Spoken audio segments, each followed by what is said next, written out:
#811# to activate now. Airtel Tigo. Life is simple.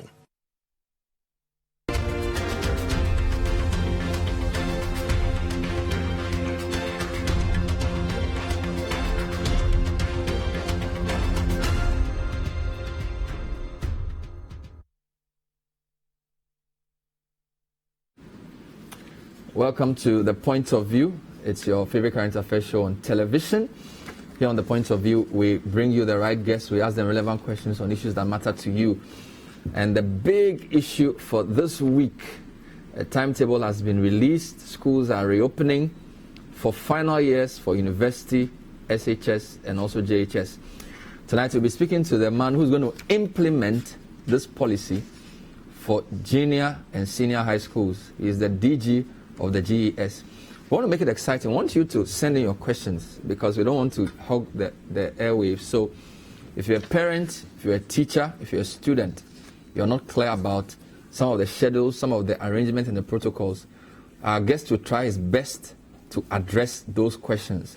How are they going to implement this phased reopening of our schools, which starts from the 15th of June and goes all the way to the 29th of June. We'll be right back with more. Stay with us.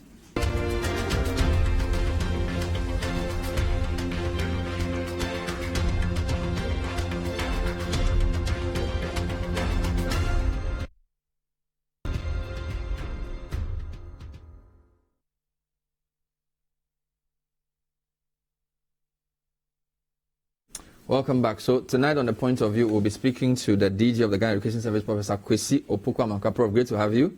Thank you for having me. Your glasses are like the president's glasses. Does that mean something? Well, you choose glasses that fits your face. I believe myself and the president, we have that oval-shaped face. That's why we've chosen this kind of... I decided that you not wear a mask because people will think I brought a president and I'll put a mask on his face. So I told you, you are removing your mask because you look too much like him. Oh, that's so. Especially with the glasses. With the glasses, How are you doing? I'm fine. And very fine. How has it been 14 weeks without school? Well, for those of us who are in charge, it's almost been like normal because even though we are not frontline staff, we still work throughout the period. The first thing was to work quickly to get some program to occupy the students whilst they are at home. When President on the 15th announced the closure of schools, he also tasked us to make sure that we have e-learning, online, and TV programs and things like that. So we had to quickly get together and then start planning out something. We took about a week or so to plan out, and then virtually we came out with a program. Fortunately for us, we got GTV to host that program for us. Now it's also on DSTV 316 and then on GoTV 150. I'll give you an invoice after the show. This is a special social service. Because we also have a TV show called Class Act. Yeah, it's a social responsibility for. And we also teach maths, English, science, and ICT. Yes, and we applaud you for that. There are other various ones that I may not mention because. So it's helping. Yes, it's helping the students. It's helping. At least there's something to occupy them. Yeah, there's something to. Occupy but you don't feel that that's enough. They need to come back to school. At least the finalists. Enough. Yes. It is not enough because the TV. We've been given a whole channel to do that, but we are running programs for KG up to SHS, and because of that, no matter how you plan the program, if you take the SHS alone, they have about a combination of a total of about 60 subjects. So if you are going to run that only, you may need more than maybe one channel to be doing that. And if you are running for KG up to SHS, then it's a challenge. So what we have done actually is that we are not running all the programs that they are doing, but we are running some core subjects. For some of them, especially for KG up to lower primary, we are doing the English and maths, or numeracy literacy. And then as we move on, we add mathematics, and we add social studies as we move on, we add science and things like that. So by the time we get to the senior high school, they are doing the core subjects that we know, the 4 core subjects, you know. But we think it's not enough. Yeah. I know you know the system you run, but what's the most important lesson that COVID has taught you about the resilience of the system that you manage?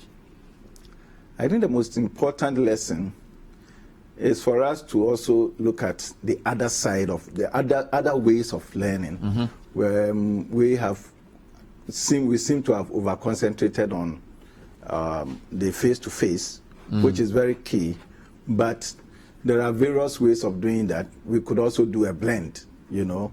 You do online, TV, etc., and then you could arrange at a certain point for the students to come together and then have the face-to-face, and because the face-to-face is very key. But the key thing is that we seem to have been looking at only one side. Even the universities, you realize that they have several challenges with e-learning and things like that. So I think it's about time we looked at how we can integrate technology fully into our teaching and learning. Okay, let's look at the conditions you put in place for schools to reopen. I think there are about 10 conditions. Disinfection of all educational institutions. Who's going to do that? Is either I'm going to pay for it? Who's going to pay for that? Okay, so when I think during the eighth presentation that the president made or thereabout, he indicated his intention to start reducing the restrictions. When we got that idea, we looked at ourselves. We realized that we're one of those that had some restrictions on our. So we started talking, and we started also putting some proposals together, and we sent some invitation for proposals to some of our key stakeholders. Eventually, it went viral. It was supposed to be an internal thing, but it went viral. But that also helped us. So we got close to about 20 proposals. And out of these proposals, we realized that almost everybody there were certain things that almost everybody was saying, you know, including the unions, actually. Initially, they had their own issues, but later, when we had interactions with them, they realized the need for us, because we all realized that the COVID, in one way or the other, has come to stay. So we have to find a way around it. Otherwise, there wouldn't be life. What we did was that after all that, then we collated the ideas, and we all seem to be coming to a point. Now, one of the key things is that we have to disinfect the schools. Okay. And that's, in fact, all the conditions that should be satisfied, government has agreed to make funds ready for that. So So government will pay for disinfection of all schools? Disinfection of all schools. Public and private? Public and private. And if you take the basic school, the JHS, you are looking at something around 25,000 plus schools for both public and private across the country. And the government is going to fund that to make sure that all those schools are disinfected. In fact, beyond the public and private that we know, there are about 19 ministries who have different forms of educational institutions, who are also running programs where they have students who are supposed to write exit exams. The NVTIs under labor, nurses under health, so all of them veterinary also schools, open for their final years? All of them. Every institution that has one, even if it's a banking, whatever, college, and you have some certificate to write, an exit exam to write, not your terminal or your regular exam, but it's an exit exam. Then the president is saying that reopen, and all these schools will be disinfected at the cost of the government. We are also told that there will be provision of wash facilities for all schools. Yes. What's the meaning of wash facilities? And the wash facilities, we are looking at Veronica buckets, sanitizers, soap, the tissue for cleaning hands and things like that. And these things, All schools are supposed to have them. All schools are supposed to have them and provided by government. Are you aware that as of 2018, there were 7,000 public schools in Ghana without toilet facilities? Toilet facilities. I am telling you. Yes. Yes, we know about those that don't have toilet facilities. 7,000 basic schools. Yes, it shouldn't be a surprise to you. But what the good thing about it is that once we got to know this, we are working towards providing those toilet facilities, and some also don't also have water. We know about that, but what we know is that at least within every community there's a way of getting water, so they can get water at least to do these basic things. And let me just give you some details. So we are told out of 20,730 public schools, 7,322 don't have toilet, 6,922 don't have urinal facilities. That's crazy. I think the COVID has its positive points. I think some of these things are opportunities for us to be addressing some of these key issues, and this issue about toilet facilities, something that when you come to GS Council, it's been something that almost every meeting, there's one particular person or one member on council, Anis Hafa. Yes, who almost always hammers on this, and it's something that we consistently also put before government, and government is also graciously working on this. But shouldn't that be part of the things you should put in place? You've had 3 months without school. Yes. How are you having to fix that? And not, because the things you're listing here, disinfection, wash facilities, mapping of schools. If a child doesn't have a toilet or a urinal, that presupposes they don't even have running water to wash their hands. So if they have to go and urinate in the bush or go and do number 2 in the bush, what's the point of giving him a wash facility for school when he doesn't have a toilet? I'm not sure within the 3 months we could have fixed all. That is number one. Again, we also realize that these 3 months that we were talking of, there were restrictions on virtually everything that we were doing. So even if you have the resources to be doing that, you couldn't have gone out. No, they were building roads. The restrictions didn't cover construction work of certain categories. Not at least not at the rate that we all expected it to be done. But as I indicated, for almost every, for every town or village, their water, they may not have a good potable water, but at least we know that there's some source of water. We also know that, there's always a beginning to something. Once we start some of these things, it will also prompt us to then put more pressure on getting the resources to do the other things. So these things should not deter us from moving on. We have to move on as we organize ourselves well for. So you've also said life. No mass gathering, no sports and sporting activities, no visitors allowed for boarding schools. Yeah. Schools not available for religious activities. I'm interested in the boarding school, no visitors allowed. What's the reasoning behind that? We don't want a situation where visitors come in and then at the end of the day, when they are gone, then somebody is infected and we don't know exactly who brought it in. It becomes a challenge for us. If you look at the religious bodies, if you look at some of the restrictions that they've given to them, for example, you need to write your name, you need to do this, you need to do that. We want, as much as possible, we want them to go in within this period, finish their program, and come out. We are also using this period as a pilot period to get to understand the dynamics and how we can look at the next phase when we are looking at the bigger numbers that will go into the school. So as much as possible, we want to ensure that there are no people coming in and out. If you allow people to come in, I believe there are parents who want to go in and out almost every day.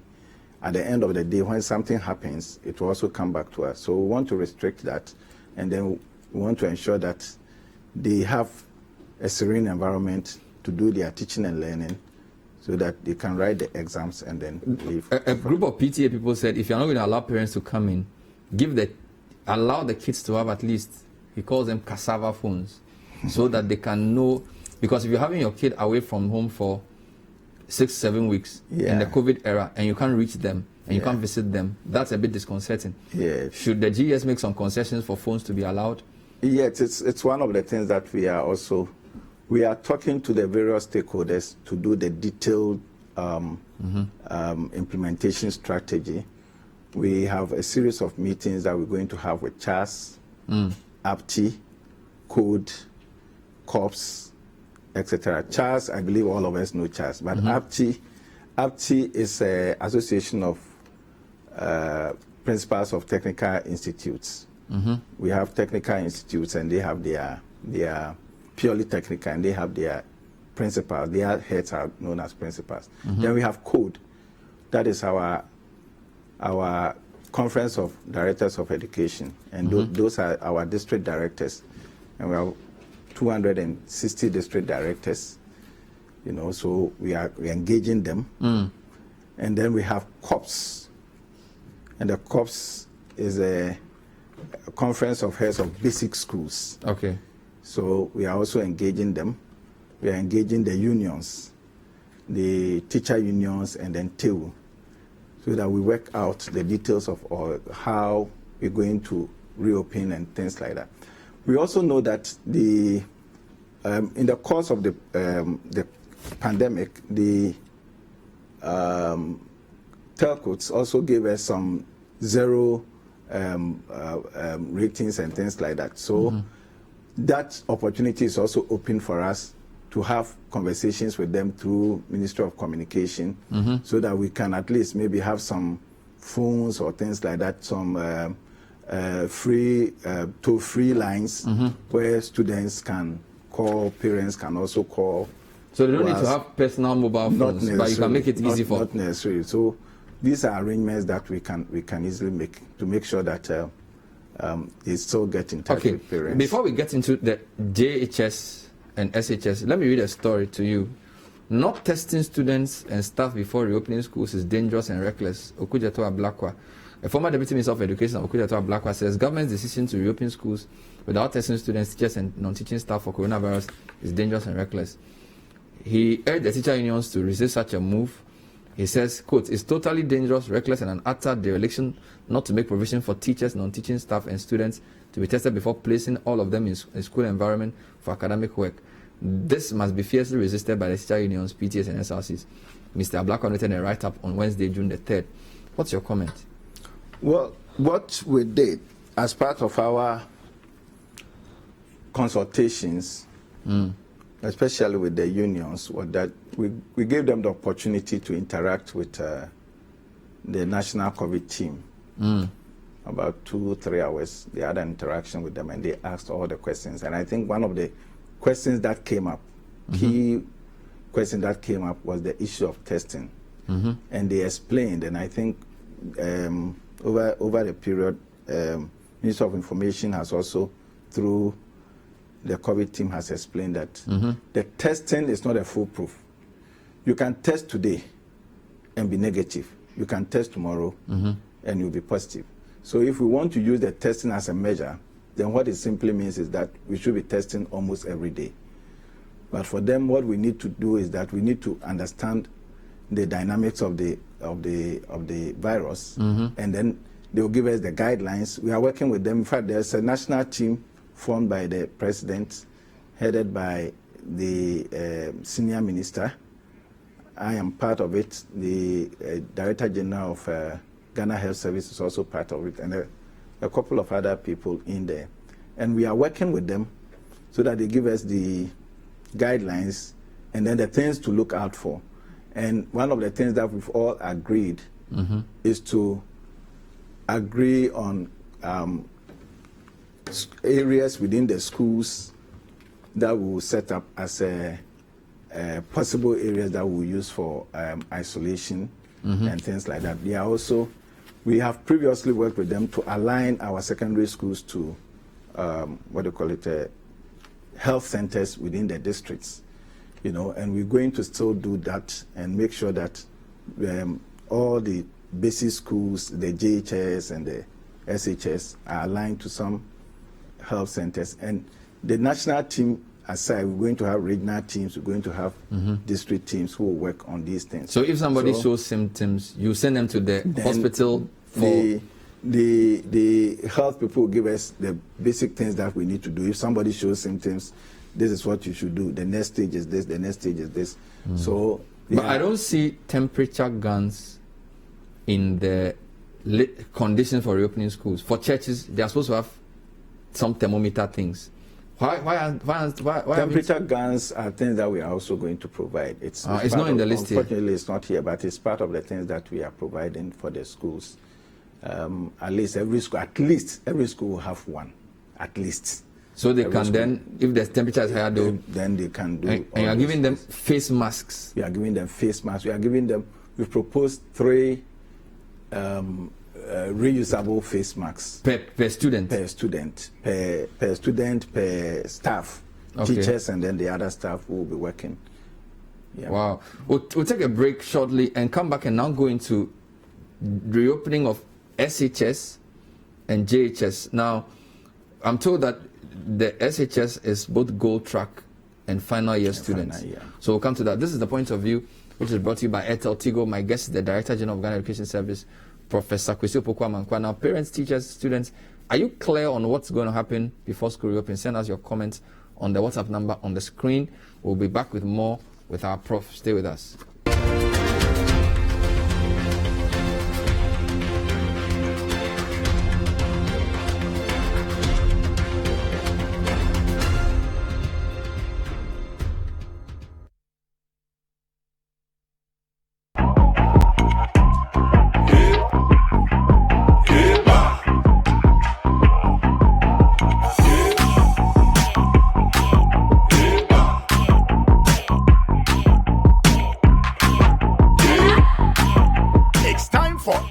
Extra data, extra minutes, and extra unlimited calls. Not just that, even our extra data doesn't expire. Simply dial *111# to bundle now. Airtel Tigo. Life is simple. Businesses are evolving with the changing times, and the City Business Festival is doing the same. In the month of June, the City Business Festival goes digital. City TV, in collaboration with Absa Bank, will give SMEs the opportunity to reboot their businesses with expert forums, discussion platforms, and interactive Zoom sessions. There will be a lesson for every business. Join the virtual business forums every Tuesday in June at 11 a.m. to 1 p.m. and gain the knowledge you need to kickstart your business. Explore new ways of engaging your customers with the e-commerce forum on Tuesday, the 9th of June at 11 a.m. to 1 p.m. Get tips from the Agribusiness Forum on how to create another career in agribusiness on Tuesday, the 16th of June 2020 at 11 a.m. to 1 p.m. And get all the industry knowledge with the Trade Forum on the topic, Will Export Trade Be the Same Again? On the 23rd of June 2020 at 11 a.m. to 1 p.m. Revamp your business and work environment this June with the virtual business forums only on City TV every Tuesday at 11 a.m. to 1 p.m. To be interactive and ask questions pertinent to your business, join in the forum via Zoom. To participate via Zoom, register by calling 0205-973-973. That's 0205-973-973. City Business Festival is powered by City TV and Absa Bank with support from the Ghana Investment and Promotion Center.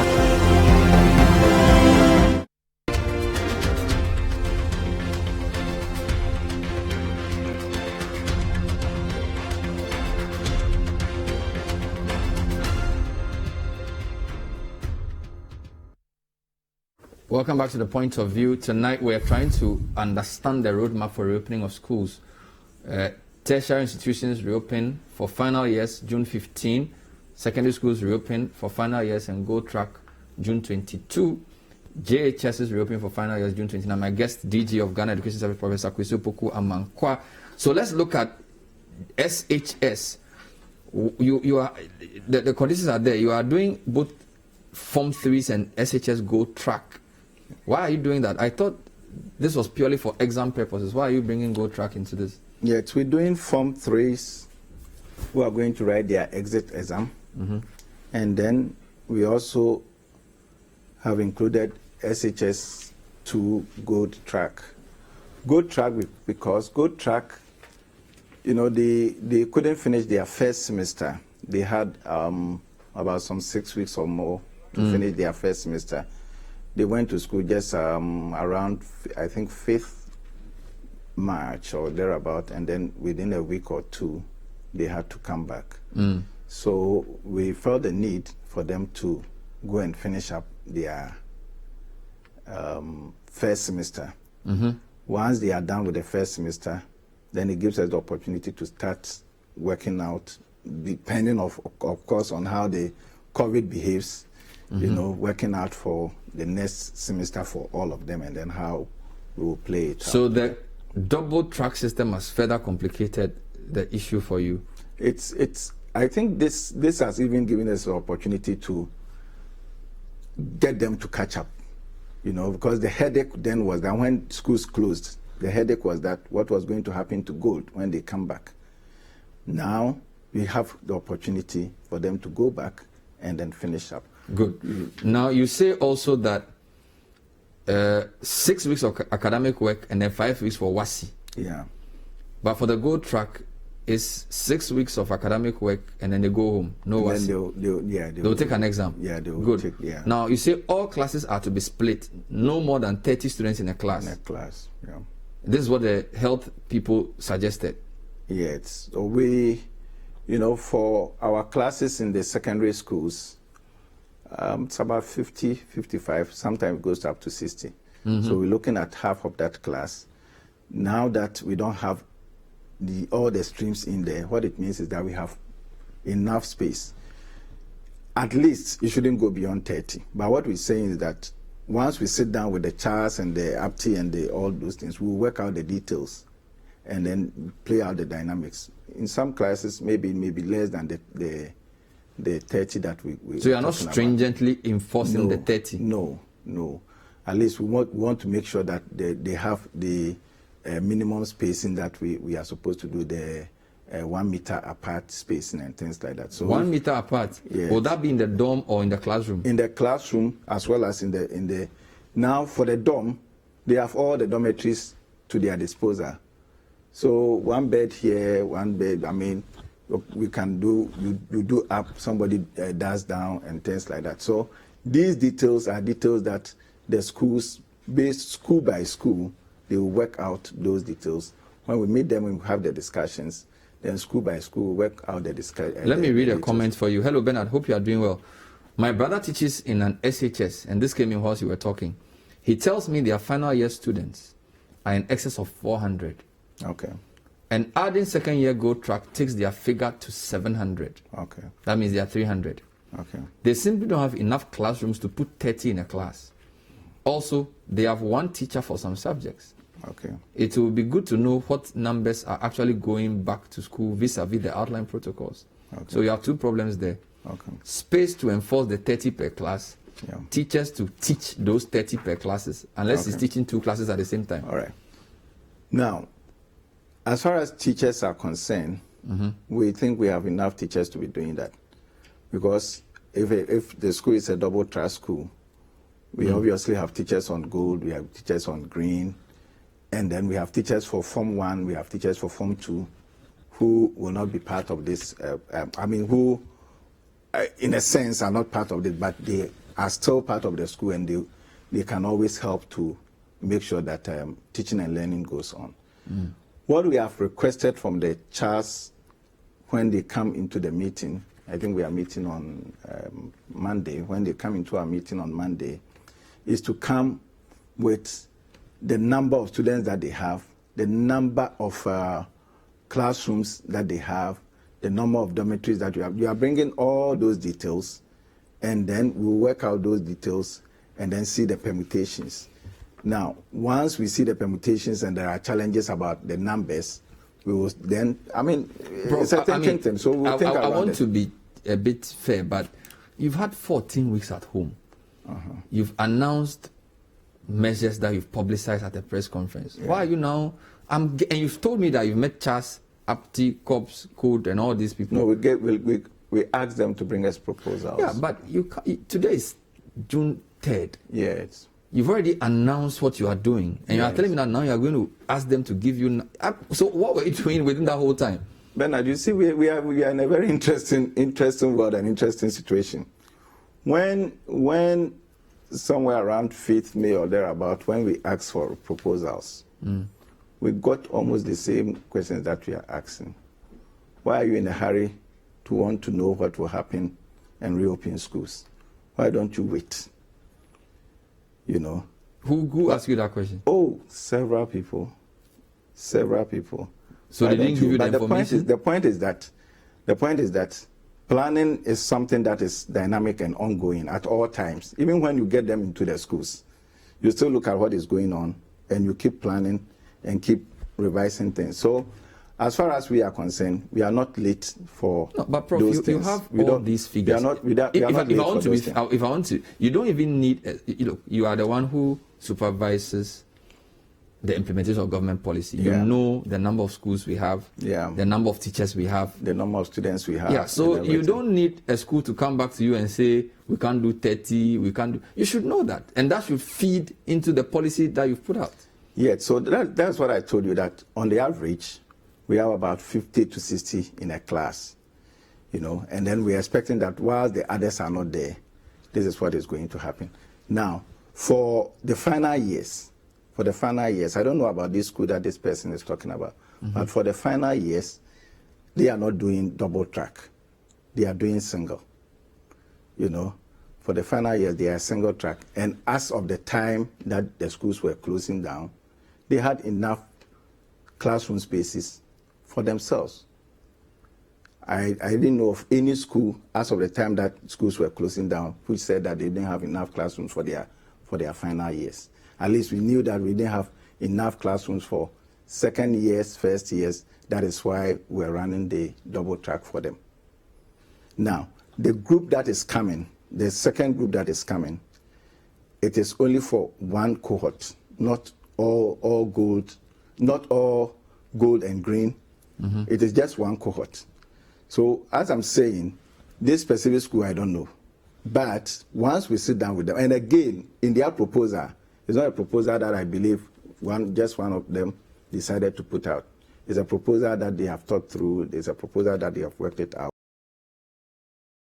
For anything, we get that situation, we obviously go around it. We'll have a solution. I got a call this morning from a teacher from a school in Koforidua. I think it's a technical school. He says the boarding space they have cannot accommodate both the gold track and Form 3s.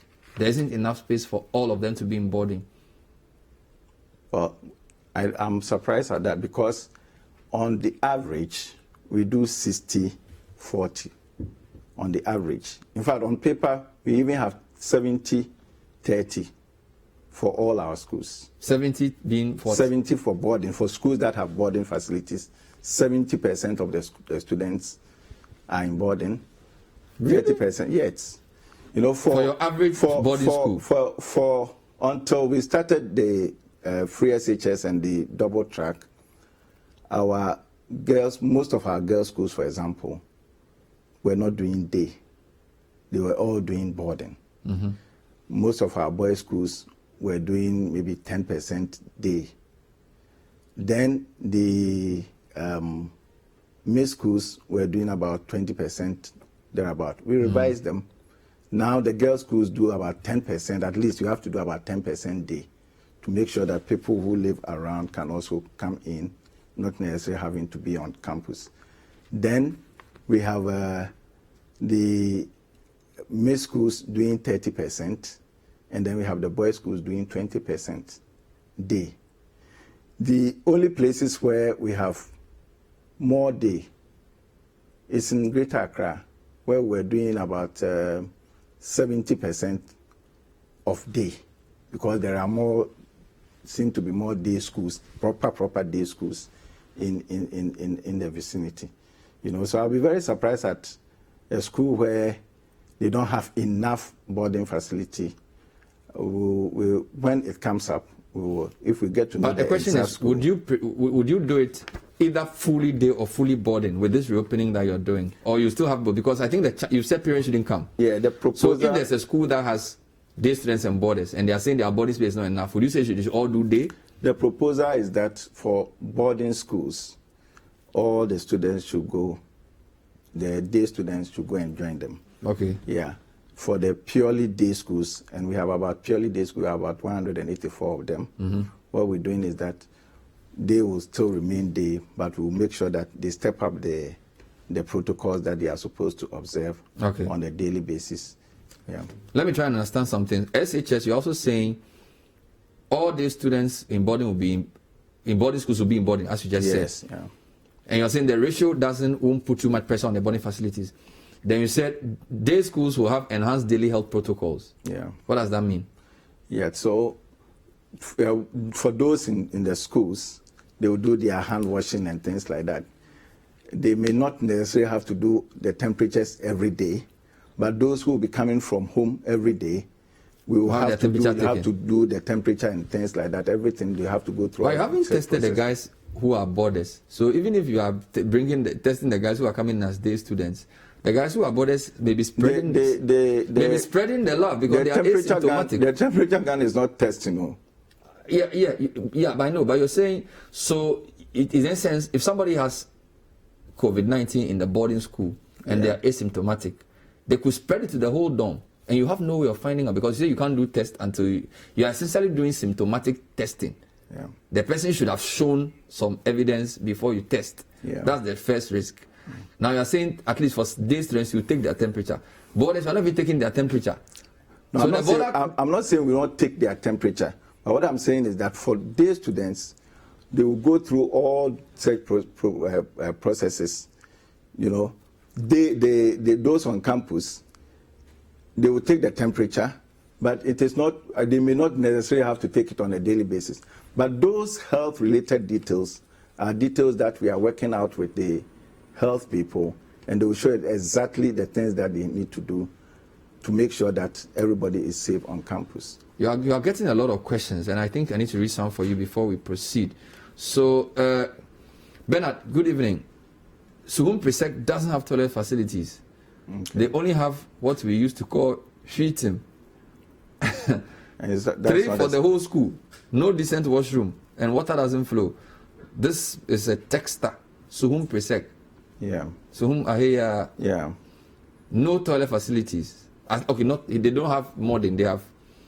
They have something, but they don't have more than. Yeah. And it says no decent washroom. No running water. Good evening, boss. TVET schools in Ashanti region, of which I teach, none of the students have no chair. How are they going to observe the protocols? Pramso technical. What does it mean they don't have no chair? They don't have enough chairs. Okay, some of the students don't have chairs. Some of the students don't have chairs. And this is Pramso technical in Ashanti. Pramso technical. Make a note of it. You probably need to check. I'm giving you schools. I've mentioned Koforidua Sectec for boarding. I've mentioned Suhum Presec. You said technical. You didn't say Koforidua Sectec. Yeah, Koforidua Technical. Is it Koforidua Technical? Not Koforidua Sectec. Okay. And I've mentioned Suhum Presec, no toilet facilities. I've mentioned Pramso Technical. Some students don't have chairs. So these are some of the schools. I'll give you more. Koforidua Technical. Technical. Pramso Technical. This is Ashanti. Pramso. Yeah. Pramso, and then there's Suhum Presec. Suhum Presec, yeah. Yes. Now, here are more comments. Hello, Bernard. Some double track schools had converted to single track and they hadn't taken their semester exam before the break. How do they handle this new directive? Do you get the question? Some double track schools had converted to a single track. So there was no green, no gold, just one Form 2 track. They hadn't taken their semester exam before the break. Now that you have said only Form 3 should come, they are wondering whether the Form 2s can all also come and take their exam, or they just stay home. No. The exam is mainly for those who are doing exit exams. Let's call it that way. Okay. So you are doing the WASI, the BC, and things like that. Once we've gone past this, I believe there will also be an opportunity for us to look at the Form 2s and the Form 1s, and then they continue. So the key point for the Form 2s to finish the syllabus, not to write exams. Not to make sure that they've covered up. Yes. So they'll be automatically promoted to Form 3 without exams. We haven't gotten there yet. So We're already there now. We are not there yet. Let's finish this phase, and then we look at that, whether they will do automatic So it's promotion. possible they can do a straight exam before they get to Form 3? It's possible they can do that. It's also possible that they can... Wow, a lot do of the things other have not been decided. Yeah. Please, if a parent refuses to send their child to school because of COVID-19, what will happen to the student? Can he or she stay at home and write their exam? This is Kwame. I think he's referring to WASSCE. Okay. Yeah, we will encourage parents and students to go to school.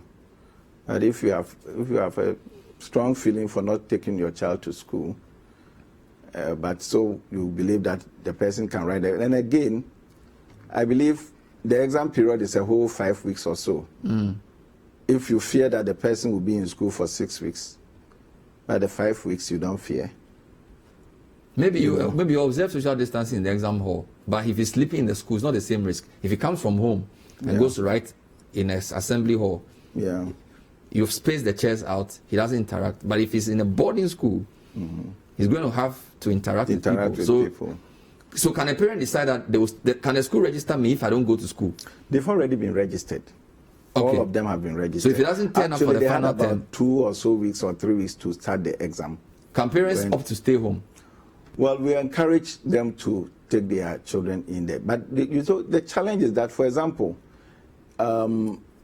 if your child is in a school in Cape Coast, for example, and you decide that you want to stay home, then what it means is that when you are in Accra, or you are in Kumasi or Takoradi or wherever, and you decide to stay home, what it means is that probably you are going to do some home teaching. And this home teaching, obviously, you are also going to bring some teachers to the house to be teaching him or her. And the risks that you are afraid of, you still get people coming in there. So I believe that they are genuine fears.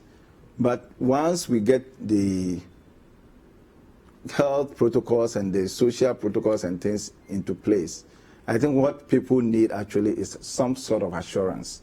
And we want to assure them that we are working to make sure that everything is safe for them to go to school. Bernard, is the 1.5 meter spacing for dormitories or dining halls too? Now, for dining halls, I think what we have indicated is that they will go to dining hall in batches. And this is something that we have also said that it is not really new. Even before we got the double track and things like that, some of our big schools were running, their dining halls in batches. So we're still going to continue with the batches.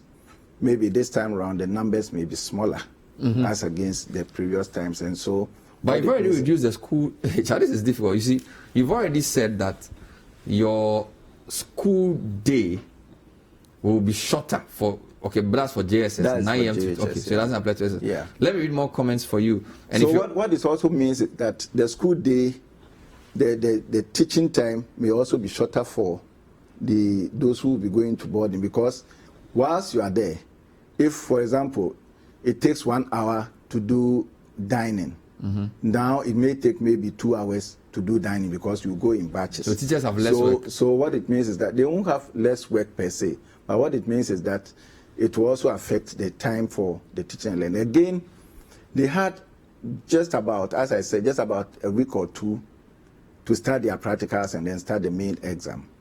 And then the president agreed that they should be in school for about 6 weeks. So what it means is that we will plan the timetable it will be such a flexible timetable that at least, even though you had only 2 weeks, now you have about 6 weeks to learn over that period before you write. Let's read more comments, and thank you, listeners, for viewers for sending them in. Bernard, I'm a teacher and I'm the only physics teacher in my school. How do I manage 3 physics classes? Okay. You think about that. Ben, my wife is a teacher who will be returning to school. We have a baby under a year. What provisions are available for nursing mothers since my child's school is closed? And please, some head teachers are asking their teachers to come to school ahead of the activities to be carried out before school begins. Such heads should be cautioned. Gerald from Kuntunse. So this is an exceptional case. Okay. Lactating mother, fresh baby, preschool is closed. Preschool closed. Does she carry the child to school every day? I don't know what you do for her. Okay. Good evening. All has been said and put on paper by GS nicely, but trust me, the situation in our schools is not conducive for certain arrangements. Boarding facilities are woefully inadequate for all the two cohorts. All being said there is far from the truth. Our children are in danger. No social distancing will be observed in the dormitories. Our Diembra SHS in Takoradi has inadequate classrooms and boarding facilities. So if you have a machine you are putting the schools in to check, I'm sure you have a system where if I mention the school, you can check how many classrooms they have. That should be, you are in the technology era. So at Diembra SHS, they say they don't have enough classrooms and boarding facilities. Another question, Bernard. Parents are not allowed to visit school students, but most teachers come from outside campus daily. What about that? How do you prevent contact between these teachers and the students? What's your comment? Yeah, the parents and the students and the teachers, we are expecting that they will observe the protocols and keep the right distances in the classrooms. They will go through those things. I mean, for parents, I mean, it's when the student is in there. For parents, when you go in there, it's most likely you're going to wrap your hand around the child and you're going to, I mean, those things. But for teachers, we don't generally even allow them to be doing that with the students. You know, so we expect that the protocols. But they are talking for 1 hour in a class. Some classrooms are smaller than others. Yeah. So churches have been told not to do more than 1 hour.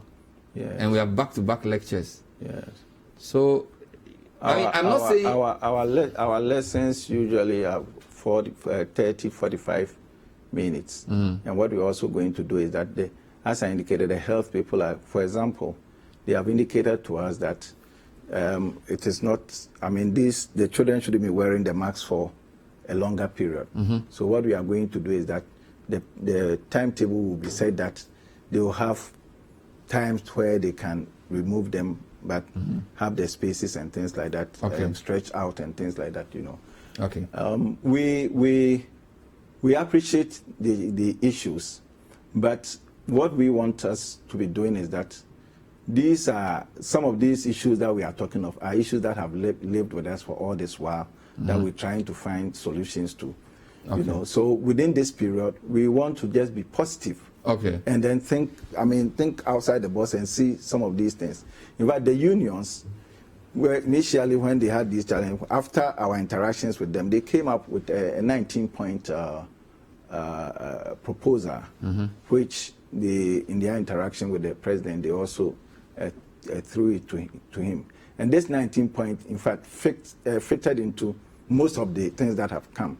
And they finally agreed that let's do this as a pilot. Let's see how it goes. Because these students, they seem to be frustrated and they don't know whether we are going to school. So we certainly want the final years to take their exam. Take their exam. Get ready for the next level. Get ready for the next level. Then, whilst they are there and we are observing and monitoring and things like that, some of these issues that people are laying out will actually come straight to us, and then we will try to get solutions to them. And I'll take a short break. When I come back, we'll do BC, and I have a lot more comments coming in. And I'll show you the final reopening plan for all schools. Mind you, University of Ghana say their students will stay home, even though they have been allowed to come back. There's a story that's just coming through that they say Legon students will still not go to school, although the protocols have allowed them to. This is the point of view. Stay with us.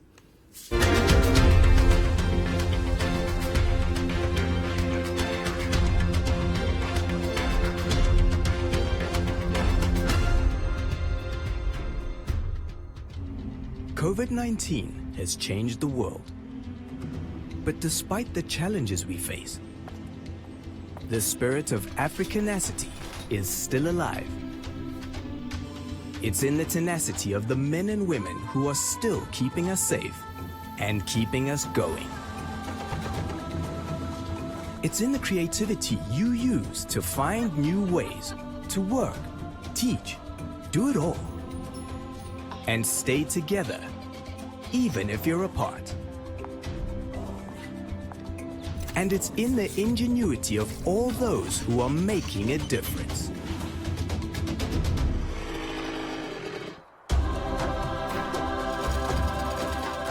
thank you to everyone still getting things done. Your Africanacity inspires us.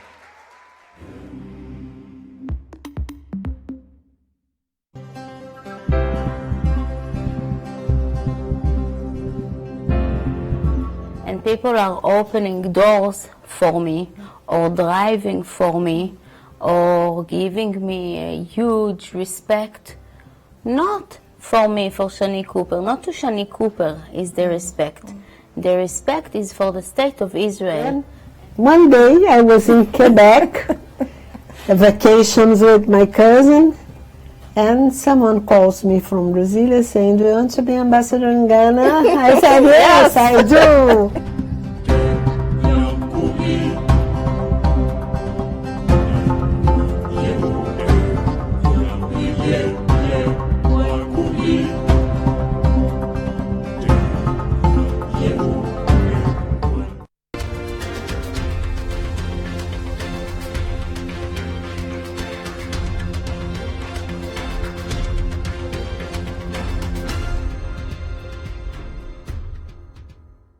Welcome back to The Point of View. Our guest is the Director General of Ghana Education Service, Professor Kwesi Opoku-Amankwah. Today we're just trying to understand further the implementation of the policy was announced by Education Minister Matthew Poku Prempeh yesterday. Let's just show you JHS reopening plan.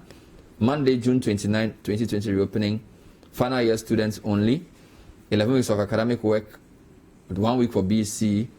All classes to be split, no more than 30 in a class.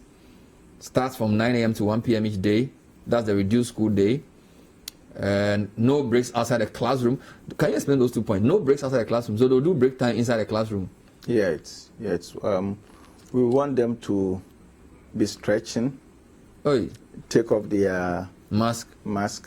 If they will go out just to stretch, but not really to have the kind of break that we know. So where would they buy food to eat? That is why we want them to come to school at 9 a.m. Okay. We are expecting that they would have taken breakfast, and then if you finish intermittently, they can break. And then we also encourage parents to give them some fruits to come with, which will also help them to build their immune system. So you are coming with some banana, you are coming with some orange, things like that. So we allow them to do that, because... So no break time. So 9 to 1. When you finish 1, you go home. There will be breaks, but not the kind of break that we know where some people will pass somewhere to go and eat. What about extra classes? If they want to do after school classes, extra classes? That's why, they had just about, I think in their case, they had about a month or so to go. But this time around, we are giving them 11 weeks. So even though they are doing just about 4 hours over an extended period of 11 weeks, we believe that whatever they have to learn to catch up and finish up their syllabus and write the exam, they should be able to do that. And so that is how come we are doing it that way. Yeah. More comments. Good evening, Bernard. Professor Amankwah mentioned that they will be providing schools with thermometer guns. Please, I have some in stock. Can you please tell him that I can supply the GES with that? Okay, so somebody wants to supply you with temperature, or is it thermometer gun? Yeah. So those are things that the health people are working on to provide for us. So okay, cool. Please ask Prof about children with comorbidity. Will they be allowed to stay home? Well, once the like asthmatics. Yeah, it's not necessarily.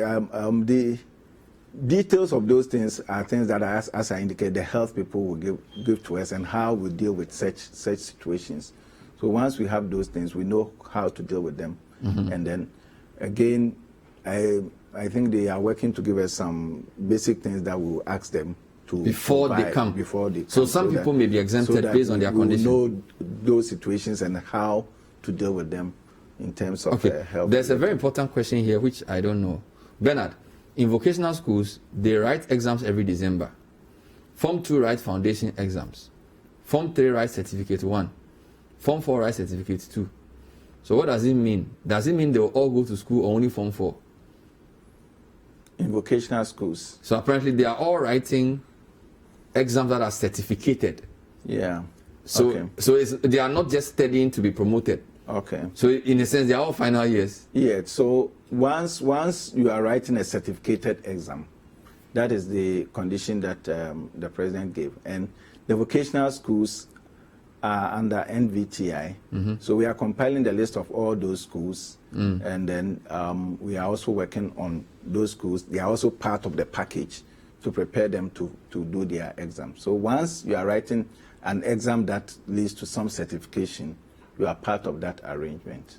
But then they can't have the boarding thing, because it means everybody. It says Form 1 is writing something, Form 2 is writing something, Form 3 is writing something, Form 4 is also writing something. The vocational schools that the person is talking of are under NVTI, not under GES. So it's not I don't know about their boarding and their day facilities and how those arrangements are. But we've asked them to bring us all those details into the meeting, the senior minister committee.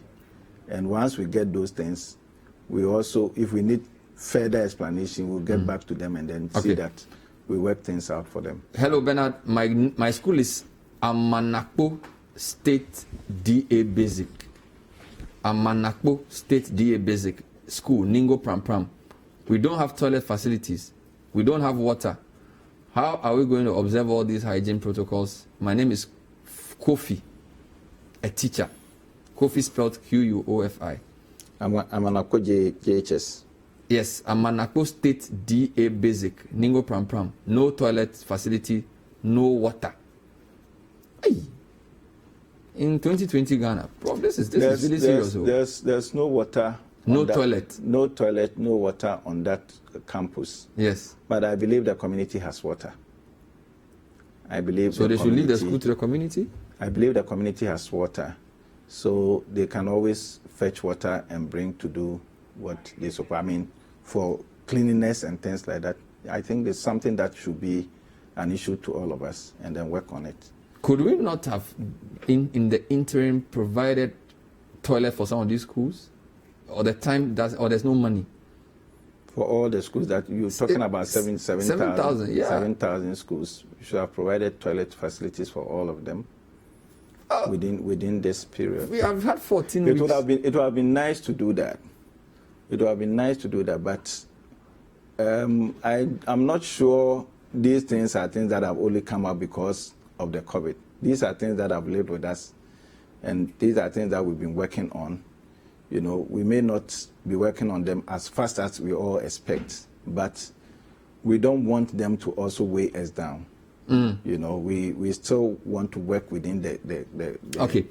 Let me read one final question. Bernard, please, I want to ask, how tight will security be in our schools? The reason is that some students go out of school illegally, what we call breaking bounds, and they could contract a virus. For example, a Presec Legon student can contract the virus at Medina after leaving school illegally. So I want to know if there will be any arrangement for security. And the other question, will there be exits? Well, we've not thought of giving exits yet. We want them to be in school for that period, prepare themselves for the exams, and then come. In terms of security, virtually every secondary school has a set of security people. What we also want to do is to make sure that we do enough education. We are going to have teams we have the national one. We are working with Ministry of Information. They are doing a lot of information packages that they are bringing up. We will do that at the regional levels, at the national, at the district levels, at the school levels. And we will get people to understand, you know, jumping the wall to go to town and things like that. We'll get people to appreciate and understand that. We also get parents to understand and appreciate, and then get some of, get their So you're saying this is a work in progress. Yeah. This is something you are piloting. Yeah. You are prepared to iterate to get it right. Yes. You don't have all the answers. No, we don't expect to have all the answers now. But we want to make sure that we start off and then we work consistently towards it. That's why the media is here. We will support to make it work. Thank you. That was Professor Kwesi Opoku-Amankwah, DG, Ghana Education Service. Thank you for sending your questions. We hope you got your answers. If not, we'll continue another time. My name is Bernard Avle. Stay with City TV. We'll see you next time. Bye-bye.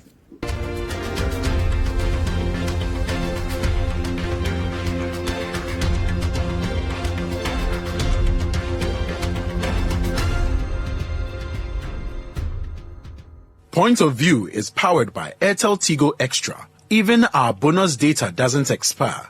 You the film? Dial *111# to activate now.